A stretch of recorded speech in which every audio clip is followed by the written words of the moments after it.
3 ദിവസം കഴിഞ്ഞപ്പം ഈ മാതാവ് എൻ്റെ മുന്നിൽ വന്ന് എന്നോട് പറയുക, മോളെ ആ ഇമെയിൽ നീ അവനിൽ നിന്ന് വാങ്ങിച്ചൊന്ന് നോക്കിക്കേ, അത് തെറ്റുപറ്റിയതാ, അത് അവർക്ക് തെറ്റുപറ്റിയതാന്ന് ഈ മാതാവ് ഇത് തന്നെ ഈ സെയിം രൂപത്തിൽ അമ്മ മാതാവ് എൻ്റെ മുന്നിൽ വന്ന് ഇങ്ങനെ പറഞ്ഞു. അപ്പം ഞാൻ കൊച്ചിനോട് വന്ന് പറഞ്ഞു, മോനെ അമ്മ മാതാവ് മമ്മിയോട് ഇങ്ങനെ കാണിച്ചു തരുന്നുണ്ട്, മോനൊന്ന് നോക്കി, മോൻ ആ ഇമെയിൽ മമ്മിക്കൊന്ന് ഫോർവേഡ് ചെയ്യേ. അപ്പം കൊച്ചെനിക്ക് ആ ഇമെയിൽ ഫോർവേഡ് ചെയ്ത് തന്നു. അപ്പം അത് വായിച്ചിട്ട് ഞാൻ മോനോട് പറഞ്ഞു, മോനെ നീ ഇങ്ങനെയൊക്കെ എഴുതി അവർക്ക് അയക്കേ. അങ്ങനെ അയച്ചു. അപ്പം കൊച്ച് നൈറ്റ് ഷിഫ്റ്റ് കഴിഞ്ഞ് ഉറങ്ങാൻ പോകുന്നതിന് മുന്നാണ് എന്നോട് വന്ന് പറയുന്നത്. അപ്പം ഞാൻ പറഞ്ഞു, മോനെ നീ ഇമെയിൽ ഇങ്ങനെ എഴുതി നീ തിരിച്ചയച്ചു. കൊച്ചു കിടന്ന് ഉറങ്ങാൻ പോയി. അപ്പം ഞാൻ പ്രാർത്ഥിച്ചുകൊണ്ടിരുന്നു, കൊന്തയെല്ലിക്കൊണ്ടിരുന്നു. അമ്മ മാതാവിനോട് പറഞ്ഞു, അമ്മ മാതാവേ ഞങ്ങളെ നീ പ്രത്യക്ഷീകരണത്തിന് സാക്ഷിയാക്കി മാറ്റണമെന്ന് പ്രാർത്ഥിച്ചുകൊണ്ടിരുന്നു.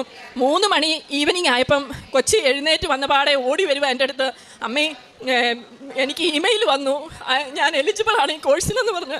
അപ്പം എന്താ പറയേണ്ടത്, ചിരിക്കാനാണോ കരയാനാണോ എന്ന് എനിക്കറിയത്തില്ല. ഞാൻ അവനെ കെട്ടിപ്പിടിച്ച് കരഞ്ഞിട്ട് പറഞ്ഞു, മോനെ അമ്മ മാതാവിൻ്റെ ശക്തി നീ കണ്ടോ, അമ്മ മാതാവ് അന്നേരം ആ ഇമെയിൽ എഴുതിയേക്കുന്നു അവർക്ക് തെറ്റ് പറ്റിയതാണ് എന്ന് പറഞ്ഞോണ്ട്. അപ്പം ഞാൻ മോനോട് പറഞ്ഞു കൊടുത്തു, മോനെ കണ്ടോ അമ്മമ്മീനെ ഇത് തന്നെയല്ലേ മാതാവ് എന്ന് പറഞ്ഞത്.